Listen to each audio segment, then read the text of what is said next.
The 2020 Bentley Molsan remains true to its heritage and is designed for those who want a modern Bentley that also has a touch of its previous generations.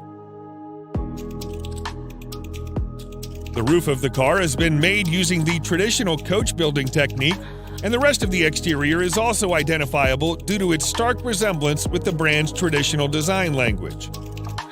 The interior, on the other hand, is also as high-end as it gets, and you'll also find an analog clock and instrument cluster that are again a reminder of the past.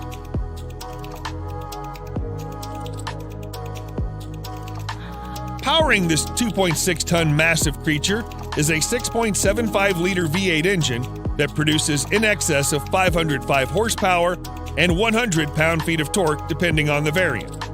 The good thing about that is that it provides all of its punch in the low range, which means you don't need to rev it up to 7,000 RPMs. Sadly, Bentley will soon end the production of this stunning creature indefinitely.